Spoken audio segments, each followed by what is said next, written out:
Welcome to the sixth episode of the Shy Bam podcast, the place where we talk everything to do with creating happy and efficient workplaces. Today I'm sitting again with Michaela, one of my favorite guests, Thank you. and this podcast was inspired by a private conversation that we were having on this debate: hire and fire or keep and upskill. And we thought this conversation is relevant to so many organizations that are struggling with the challenges of training. Nowadays, skills gaps are all the rage, but really, how do we create organizations where people can learn, upskill themselves in line with the vision of an organization? Mick. So I have a little correction. This was Okay. an argument, but an argument that kept me awake for like days in typical Yasmin style. Over the years as an HR professional, I have shifted my views. But one of the views that I held most closely was if you spend too much time talking about a member of staff, then it's time for the member of staff to leave. And, I very often used to take a very pragmatic approach. A pragmatic approach informed by years of experience that eventually the employee becomes, toxic, weighs down the team, etc. So may as well nip it in the bud, then let it stew. So that was the informed approach. And over the years, it has worked, and it has worked quite well until my conversation with Yaz, which sent me into a little bit of a guilt trip on the one hand, and also a reassessment of what I thought about HR, also within the current marketplace. And the reason being very, very simple. To what extent do you create safety and give people a chance, rather than try and get them to fit into your idea of what success and efficiency is on the workplace, and give them a chance and space to grow, and then trust the process that something will happen? And as Yaz will say, because she'll rub it in my face a number of times, we have seen on a number of occasions that this does work, and it does work actually very efficiently with very good results. And as a result, also impacts the safety of a culture. So it is good for business, for your members of staff to understand that you can actually make mistakes and not be fired or not have dire consequences, and that the company will support you and take you on to the next level. So then my question to you, Yaz, is when do you fire people? Yeah. I think, as I'm hearing you talk, Mick, what comes to mind is the key that you put there, which was the safety to learn and grow. Because obviously, not in every situation is someone going to make a mistake and then learn and grow from it. So they need the structure of support within the organization that can happen. And this is quite a new thing, actually, within HR, that we're even having conversations about safety and training and supporting employees. So if in the past there wasn't that availability, ultimately, when situations do become toxic, they do have a very negative spillover. So I'm giving you a bit of credit here that maybe that was the best option available at the time. But I think we have evolved in what we expect from our workplaces and what we feel they can contribute to our individual lives. So I think gone are the days where people just want to turn up, get a paycheck, and they don't care if they're miserable. They'll suffer through any job just to get the paycheck at the end of the day. It's become an employee's market, and people can choose to get a fair salary and also grow as an individual, whether that's technically or from their soft skills. So for me, it all starts from that first question of, as organizations, are we giving people the chance to learn and grow from their mistakes? If people are not going to take chance after chance after chance, and they're going to keep on being destructive to their team and making the people around them unhappy, of course, that's an untenable situation. At some point, you do have to take the tough decision as a leader. But I love this question. We talk about safety a lot, you and me, Mick, of like, okay, how do we make performance review processes safe? How do we make culture safe? And I think we still have a lot of work to do on a national scale and our corporate cultures in actually making workplaces safe. We see a lot of workplaces where people do not feel safe to be themselves, let alone make a mistake. No, I mean, it's true. If you look up, for example, the research on companies, on the one hand, you have companies like Amazon, which is a very hire fire culture. Their culture is reviewing the lowest performers in terms of efficiency and creating a very healthy churn. in the past in HR. I wouldn't call it a healthy churn. Well, because in the I was actually past- talking about Amazon and the last Yeah. podcast with Vanessa because But they there is are a healthy notorious. churn. It is important. So churn is important. Churn is important because... But Amazon take it to a whole other level. Okay, yes, agreed. But so on the principle of that churn is important. Why is churn important? Let's start from there. So churn is important because this is like if you get a pond of stale water, what you need in an organization is fresh water coming in to be able to create that healthy environment for people to live.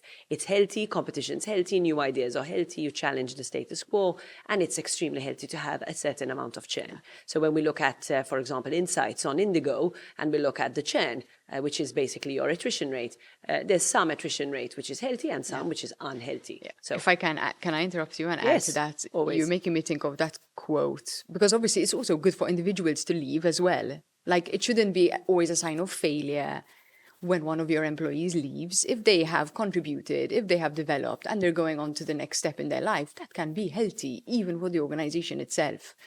There's this saying where I think someone asked, I can't remember who it was, maybe it was Simon Sinek, and they said, what if I train up my employees and then they leave?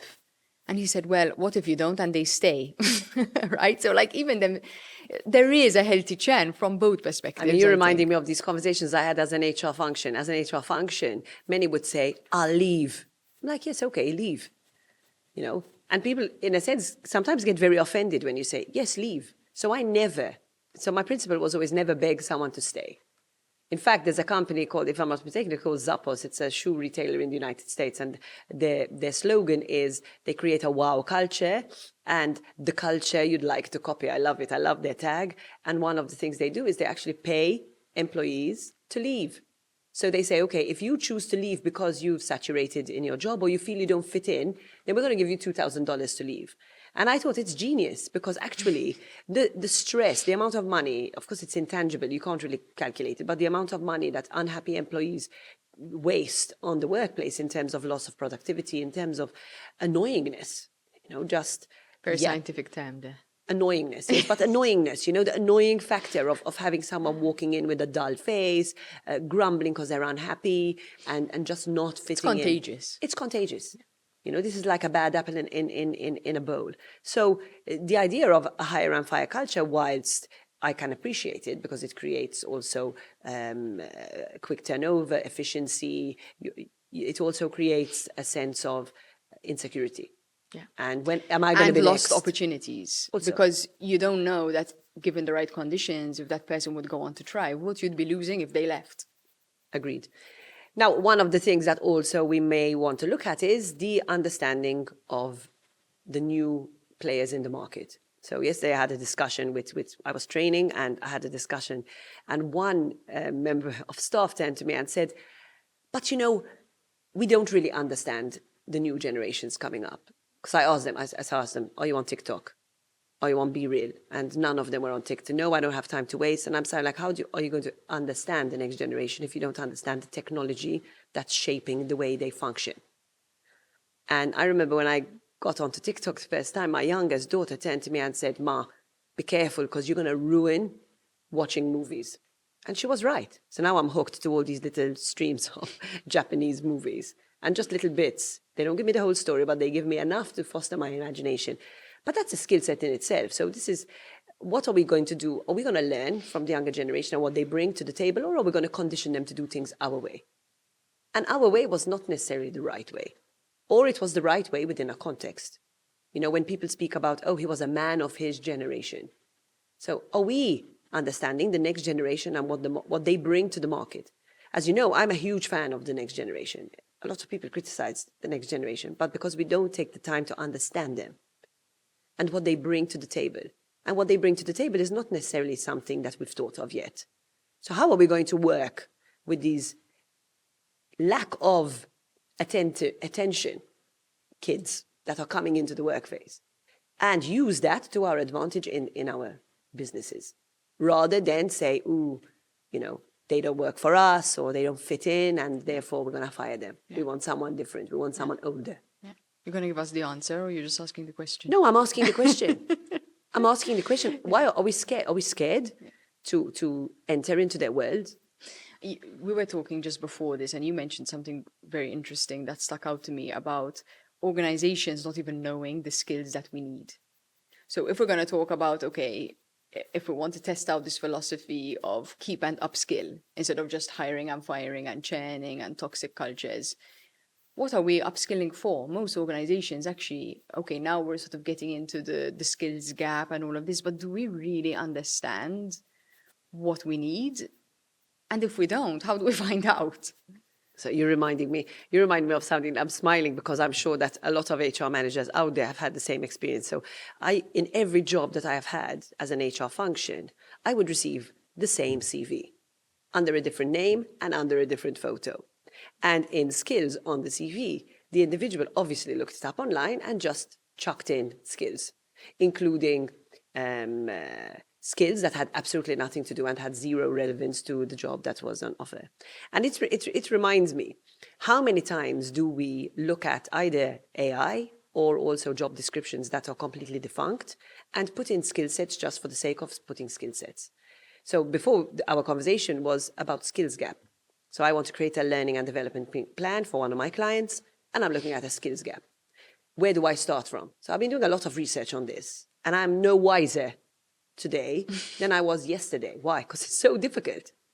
Because if I turn around to, for example, the head of software at Sherburn, and ask him, what is the skill set that is needed and required for a senior software developer? The individual is going to give me his or her opinion about what skill set, and the chances are that he will replicate and project his own skill set onto the next individual, which is quasi impossible. This is the same issue we have with women. How many times do women look at vacancy announcements with skill sets that absolutely don't ring true to themselves and that look impossible, so they don't apply? So sometimes I think we overdo this idea of skill set. Each individual in the same job is going to give you a different skill set that is used. So let's flip it on its head instead and say, okay, let's look at the individual and ask them, what is your skill set? What do you enjoy doing? What do you do well? And start from there. Yesterday, I spoke to a woman. There was an opportunity. She's going through a really tough time. And I phoned her and I said, this is job, and it really fits your skill set. She said, I don't have a CV. I said, I know. This is exactly why I'm calling you, because you do not need a CV. What you need is your skill set. We need someone mature. We need someone who's affable. We need someone who's able to read the room. And that's a skill set in itself. And believe it or not, it's a really rare skill set to have. Reading the room, for example. People with that skill set. So that's not something that you would find on a CV. And it's not something you'd find in a skills gap analysis. And how do you develop it? So this is why. So I'm struggling. At the moment, I'm really struggling with this idea of learning and development plans with skill sets, because that really assumes that you're going to be training everyone with the same skill sets.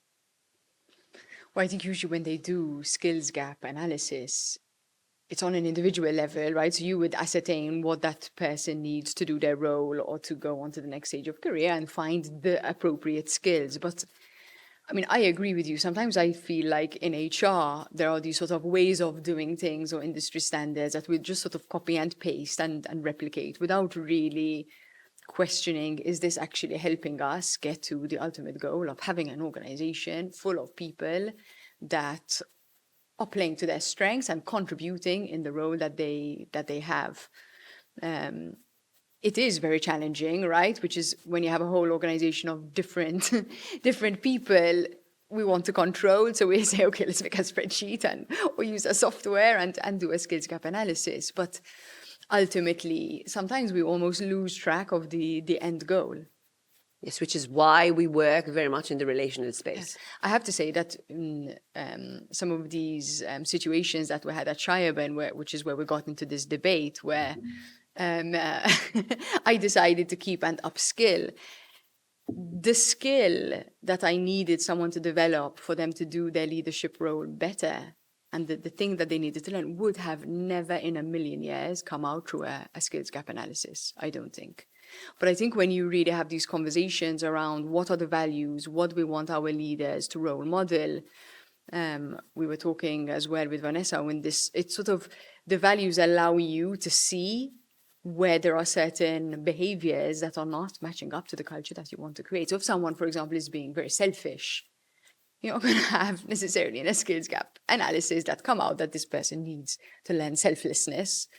But that is a skill that an HR professional would intuitively know, okay, this is where a person is really struggling in their role. This is where the people that they are leading are struggling. And as an organization, I need to upskill this person and support them to step into the best version of themselves. I think, what was it with your performance management, Satchevan? You've included a question, no, about culture. We have actually 6 different questions related to each one of our values. But we also have a question on training and where both an individual and a manager thinks that they will most benefit from training. And it doesn't need to be role specific either. So if a person wants training in how to present better and it has nothing to do with their role, we're still open to creating a plan that takes into account what the employee themselves feels that they want training on. As I said, so it's really confused me. This is an area not so much confused, but it just needs to be thought of in a little bit more depth. I mean, we were having this discussion when we looked at the skills section on Indigo and looking at the skills required for each role. Yeah. And all of a sudden there's this directory of I don't know how many tens of thousands of skills, which is impossible. Yeah. It just gives you suggested skills, and it gives you suggestions. But let's take a teacher, for example. I like using teachers because a teacher has to have a million skills. Yeah. 1 minute they're a mom, the next minute they're a parent, the next minute they're a carer, the next minute they're a nurse, the next minute they're an educator, the next minute, these are all different skills. You need to be everything. You need to show leadership in some situations. And so the flexibility of that skill. So most teachers out there will not realize that they have these skills and they implement them every single day. But these are skills that are crucial to the workforce. Yeah. I think also the same role, people can thrive in the same role in different ways, right? So like a teacher could thrive because they're really patient and they really take the time to explain. And another teacher could thrive because they're really caring and nurturing. Same role, probably if we did a skills gap analysis, we would say same skill set, but 2 different people can thrive, bringing something different to the table. So I think we really need to see training and development as a living, breathing force within our culture and the mindset that allows us to tailor our training, I guess, more to the soft skills is what I'm trying to say. You're right, but let's face it, let's have a bit of a reality check. Yeah. So a bit of an injection of a reality check. Ideally, yes. But today, where salaries are exploding, right? To be fair, they're not exploding as much as people are saying that they're exploding, because as we see with the benchmarking platform on Indigo, they're not exploding as much. I'm quite surprised, to be honest with you. There's more of a reality check there, but that's something for another podcast. But the truth is this: if I look back, and I realized how shocked I was. Someone recently came to me and said, because I'm not earning enough. I said, what are you earning? And they said, I'm earning X amount. And I looked and I said, I was earning that just 7 years ago, with my experience, with my skill set, with my degrees, with et cetera, et cetera. Like, how on earth do you think that is not enough? And then I self-corrected and said, if this is the market at the moment, then who am I to judge that salary, Good luck if you're going to earn and if you command that salary in this market. But then you speak to CEOs and you speak to financial controllers and you speak to C-suite. And they say, look, what's happening is we're paying higher salaries and the skill set is not matching the higher salary. So where do you think the problem lies? Is it in the skill set or is it in our expectation? So is there an expectation gap? Are we expecting too much? Or is the skill set not as good as it used to be? Or is it a mix of both? Or don't we have an understanding of a different type of skill set and we're not using it? Yeah. I think the market has shifted in a sense of the skills required to thrive in the modern day workplace. And I honestly think it's one thing saying, okay, this is a role, this is a CV, do the skill sets match? And maybe on paper it matches and then in the reality it doesn't match. But I don't think well, as you know, it's very difficult from an HR's perspective to really assess the skill sets of people entering their organizations. And I feel like sometimes it's so hard to create a sort of master plan for the kind of employees you want to attract and at what level you're going to attract them, how you're going to keep nurturing them and developing them as human beings. And I think this is where we need to place a lot more emphasis on the learning within our organizations, not just technically, because that's almost the easier part, right? You're a waiter and go and get training on grooming, right? It's like a classic case. Or in our case, right? Technical people going and doing their Microsoft exams or whatever it might be. But how are we training people to learn? I mean, you talk about the younger generation. I think one of the sort of classic quotes is like, in the 21st century, the number one skill you're going to need is the ability to learn and unlearn and relearn. So regardless of like where a person comes to us from in their journey, like, are we equipping our organizations to have a learning mindset and to teach employees actually how to learn in the first place? I mean, we have a crisis in education at the moment. I feel like our learning methods and our learning methodologies are not really keeping up with the pace of learning that we need to keep adapting to the modern workplace. Or else if I flip that, right? So, I mean, we all know that the model of education is the only thing in this world that hasn't shifted. So 100 years ago, kids were learning the same way they're learning today. Yeah, we just added screens. We just added screens, and we use your finger instead of chalk, pretty much. And there are a couple of tools that you can use to beat the system, etc., etc. So whilst I was writing letters to get information and books for my thesis, today you can just look everything up online, which is fantastic. However, on the other hand, we, in a sense, this is what we have. And on the other hand, you have a situation where our children are exposed to so many more fonts of information. Don't you think a lot of that it's like they're learning a lot, but they're not doing it through the traditional means of learning? Yes, but because we don't understand them, it doesn't necessarily make it wrong. No, I'm not saying that it's wrong. It's just interesting that sort of our traditional ways of learning and the way kids are learning, they're basically DIYing their education through the internet, a lot of them. Oh, yes, but and how do we adapt as organizations to integrate this method of thinking? Because obviously they are learning and unlearning and relearning. They obviously can do it. But if the way that we are giving them new skills is boring or not interesting for them, then obviously they're going to lose interest. But they always find a way. So children will always... That's what I've learned with children, is they will always find a way to be interested. They're always going to find a way. They will slide. If a teacher's boring, they'll switch off. This is the same. If a math sermon is boring, you're going to switch off. Yes. Who's in fault? The person delivering it. Yes. But that's what I mean. Like, as companies, are we delivering training in a way that is not engaging people? Do we need to? Helping? But do we need to? Do we need to? Because if you don't deliver that training, then at the end of the day, they're going to be seeking that training. It's funny, in a conversation I just had with one of my daughters, I dropped her off at university, and she asked me about my father. And she said, what type of person was he? And I said, well, he used to speak about football and politics. That's all he spoke about. Because that's all he was exposed to, and that's all he read. Football and politics. And you see it in today's generation. You also see that. But then you see that they're interested in so many more things. And so I look at it rather than by fear, what an opportunity we have to be able to look at the younger generations and have them also teach us something about the way. But how do we come to a balance?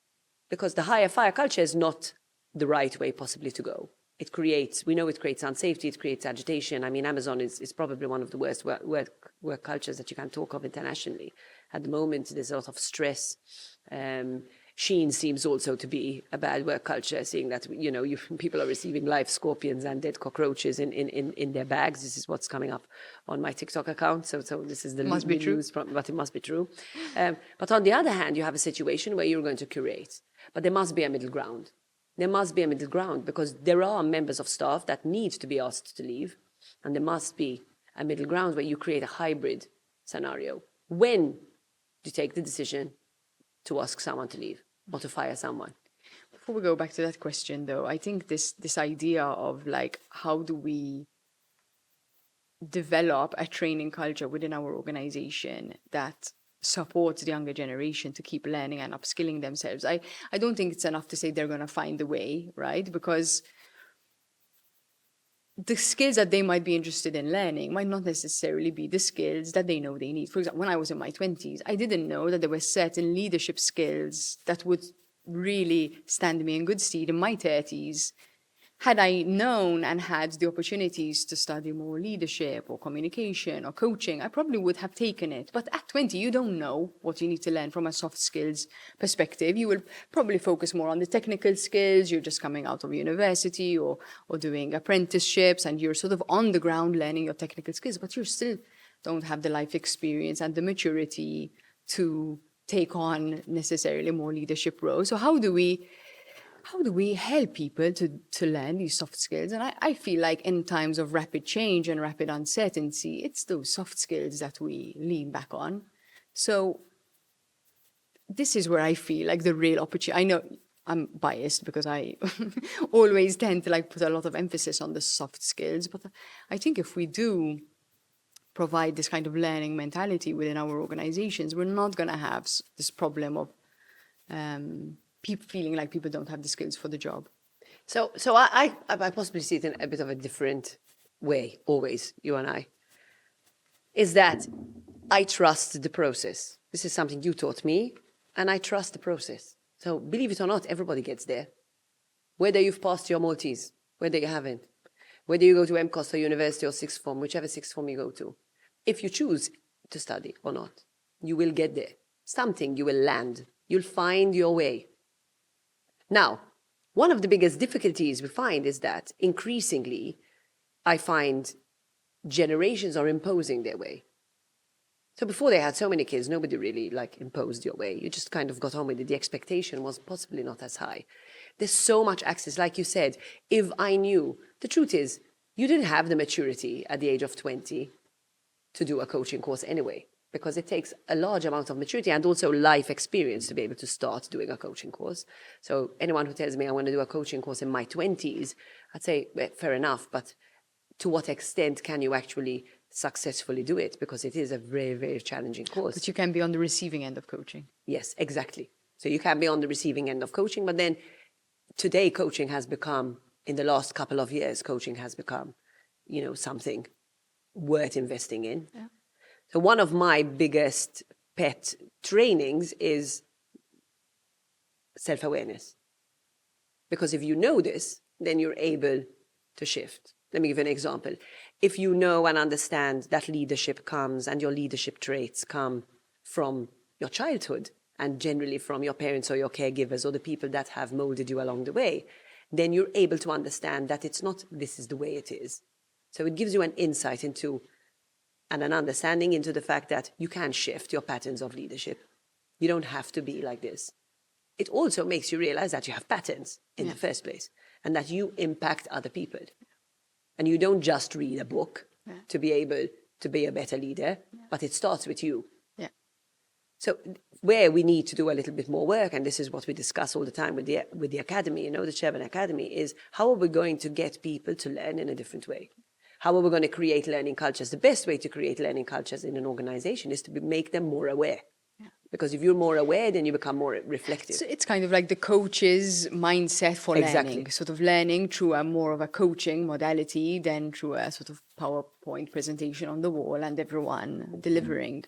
And I think you're right. I think we like found our way to the answer of the question we're both asking is like, what's the future of learning in our organizations and how can we adapt? And I think sort of this coaching and mentoring kind of relationships can really help bring out the best in people. To be honest, it's not really rocket science. It's always been there. So I remember when I was younger, I used to hate working for bosses that I could never learn from.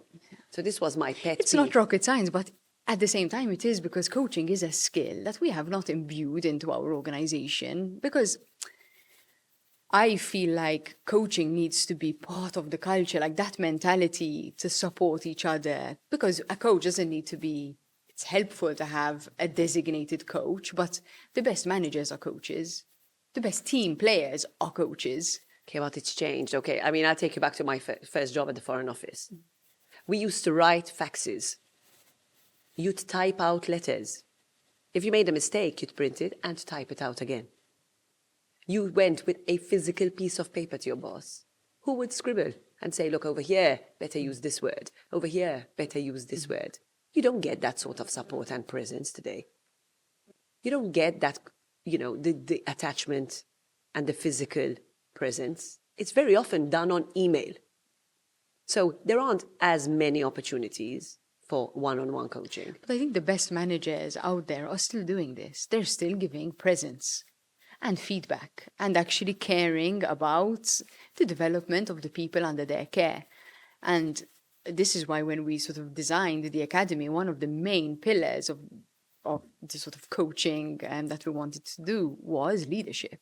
Because ultimately that is leadership. Yes, you can just, I'm sure back in those days there were some people, you take the facts and he'd rip it up, throw it in the bin and tell you you're useless. Like, we still have those styles of leaders that either give a lot of presence and care or are just rough and don't really sort of go the extra mile to develop you. And we want to be part of organizations where we are given that care and development. So how do we train our organizations and train the leaders within those organizations to be coaches?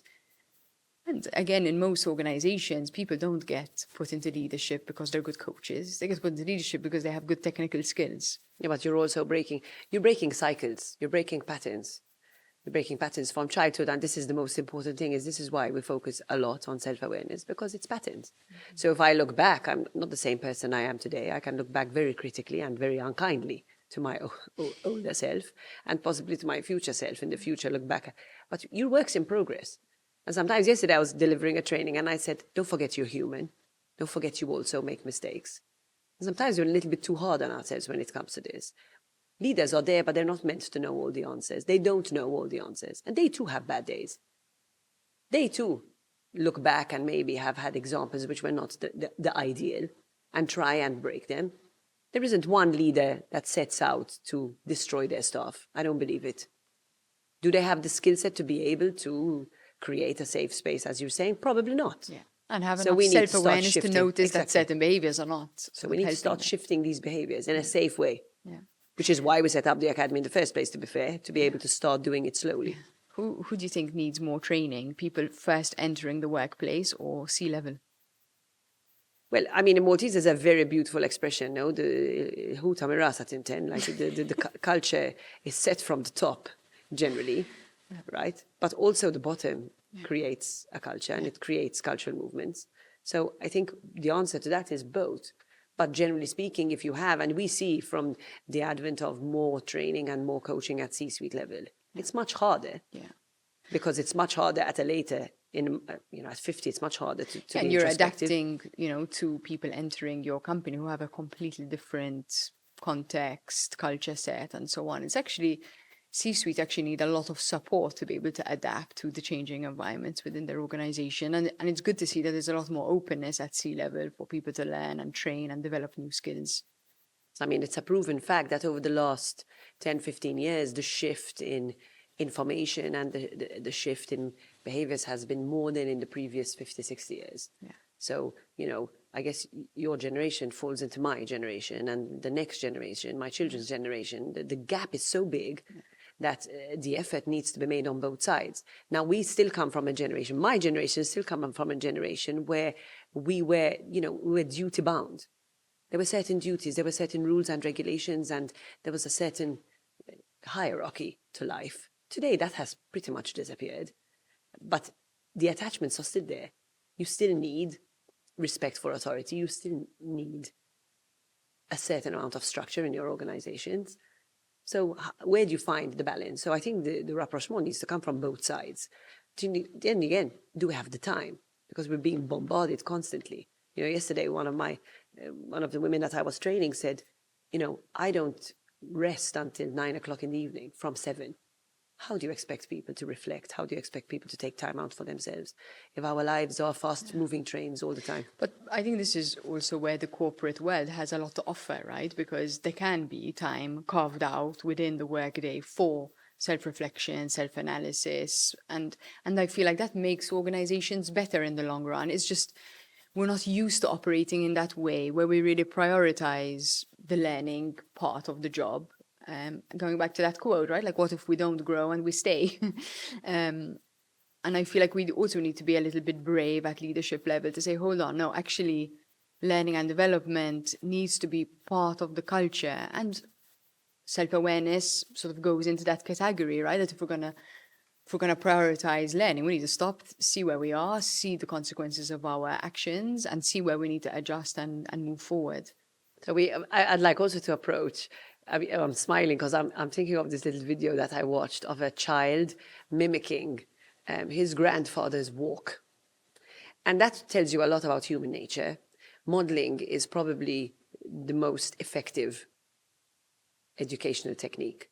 So you can read books, but ultimately you'll model the behavior of the people around you. We know this from our childhood, we know it from our parents, from our siblings, from everyone. And COVID has put a dent into that, because what COVID did was it took us home and we weren't exposed. So today we talk about hybrid environments and going into the office and spending more time at home. And I've always been, I really wish I had this when I was raising my kids, because it would have been very, very, very convenient. But then again, you miss out on so much modeling in the workforce that you'd say, okay, if we want to create a learning organization, then I'm learning from the phone calls that I'm overhearing. I'm learning by sitting in the canteen, having a coffee, smoking a cigarette outside. These are the people that you learn from the most. The informal chats, you learn about people. Yesterday I ran an exercise with in a training organization my first question was, if you were not in this job, what would you be doing? And the answers were fantastic. One wanted to raise plants, the other one wanted to raise pets. It was fantastic. These are things that nobody had ever spoken of. And you're learning, the more things you learn about people, the more you understand and appreciate. You bring out the human side. So sometimes we're all really efficient. But have we become efficient at the expense of learning and modeling different skill sets, which you say are important? Yeah, I would definitely agree. I mean, even if you go back a couple of 100 years, the way that we worked was very different. I was in Sri Lanka a few years ago, and there were all the women, picking the leaves of the white tea, the buds, and then they were sort of sewing them together, and they were sitting, chatting, socializing, using their hands, being creative. Actually, a lot of our labor started like that, where it was very social. We were doing things together in group, harvesting and then processing together. And work has evolved so quickly that sort of the social element has almost been stripped out of it. And I think that is where we really create community, by spending time together and learning. Simon Sinek says, if you don't know people, you don't know business.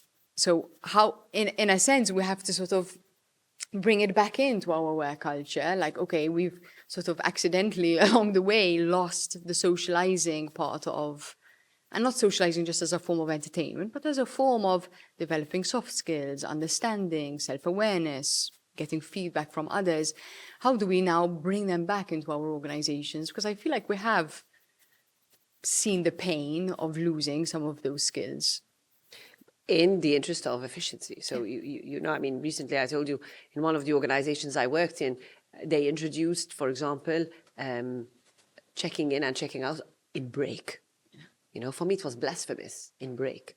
In some organizations, I think in Japan, they've given members of staff that don't smoke extra leave, right? Well, okay, I'm not promoting smoking, but what I'm saying, it's very, very, very social, Okay, you don't do it every 5 minutes, but what I'm saying is, even just a coffee, there should be an allowance for people to have coffee in the office and sit down and have a chat and get to know, because that's where you get your best ideas from. That's where you join the dots.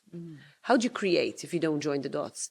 Otherwise, you live in silos. Okay, I'll go rush to the machine, or even have a machine in my office to make sure I don't walk out of these four walls, to make sure that I'm not wasting any time.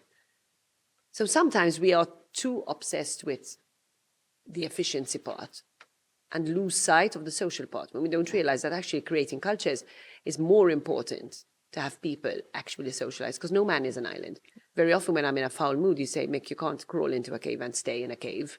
So men are not built to be alone.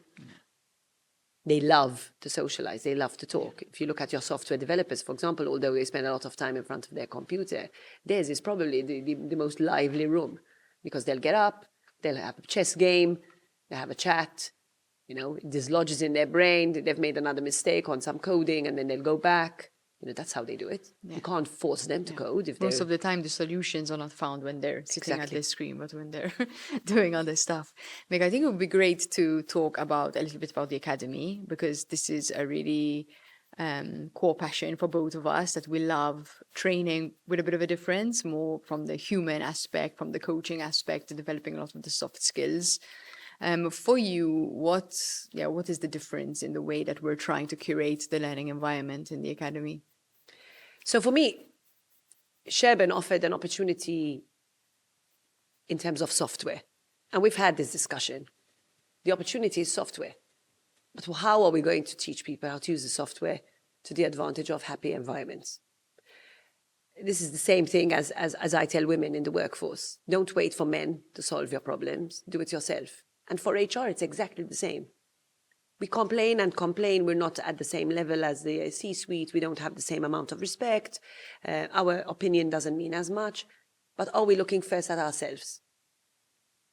Are we looking first at ourselves to be able to understand, okay, how can I pass on my message more effectively? How can I add more value to my organization? Rather than say, oh, they didn't give me the chance. It's just too easy. So the academy started from there. How are we going to work with our clients at Sherburn to be able to use our software, but more than use our software, actually use it to the best of the environments that they work in, and to be able to assist them with this change in culture and this shift, make them more self-aware, what they can do, what they can't do, and empower them to be able to take charge of their workforces and actually make positive change. Because ultimately, this is what we want. We want a country where people are walking into workforces where they're happy. I think I also want to add that we're going to be doing courses that actually have nothing to do with the software, because the founding principle is like, okay, happy and efficient workplaces, even if there is a skill set that we really believe that has nothing to do with the Indigo platform, that is something that we want to bring in and offer that training in a way that's kind of from the inside out. There's this incredible course that's offered in America, and I love the name. It's called the Inner MBA, and it really encapsulates, I think, a lot of the work that we're going to be doing in the academy. That learning business from the inside out, like how can we really be in learning environments, become coachable, and also become coaches, so that we really mastered the skill of learning and unlearning. And like that, I think we're going to be able to be in a really good position to be able to lead our organizations into the future. And the idea is also for us to learn. So what we want is for people to walk out of the academy changed, at least a little bit, reflective, that something has clicked. Sometimes you read a book or you read a quote or someone says something inspiring or you hear a story. And this is the way we want to do it. This is not a question of how much you know. It's more, how can we inculcate a love of learning and a love to be able to change? One of the things I've always challenged myself, for example, I was brought up in a very black and white family. So, this was either black or it was white. So the shift has been, how am I going to get myself in a situation where I can look back at my previous opinions, like on Hire and Fire, for example, and change them, if it is necessary. But through education, through discussion, through self-reflection, through an understanding that my opinion is based upon my experience and my past, but it's not necessarily the only opinion in the room, and it's not necessarily the right opinion in the room. Yeah. It's kind of like the difference between information and wisdom. I think maybe that's kind of summing up. There's this really beautiful book called Small is Beautiful. A favorite book. My favorite, a study of economics as if people matter. And one of the things he says, and this was literally in the early 70s, and he was this was pre-internet, and he was talking about how we have so much more technology nowadays, but more technology is not going to save us. More technology is not going to create a better world. What's going to create a better world is more wisdom to wield that technology in a way that is for our ultimate benefit. So I think this is really the meeting point of the academy of like, okay, yes, technology, and let's learn how to use technology. But if we're not going to use it wisely, then, we're going to end up shooting ourselves in the foot. I mean, a good example is performance. Yes, there is a performance platform. Yes, there are questions that are asked. Yes, there's, self-assessment and the assessment of the manager. But at the end of the day, nothing will beat that conversation. Yeah. And so that's where we come in. Yeah. Where we come in is, how do you have that conversation to make sure that every member of staff walks out of there feeling safe, happy, and ready to work and ready to improve? Yeah. Because ultimately, this is our goal. On the one hand, we have a responsibility to make sure that our members of staff know where they stand so that we can, push them to grow. And on the other hand, we have also a responsibility to make sure they don't feel humiliated. Yeah.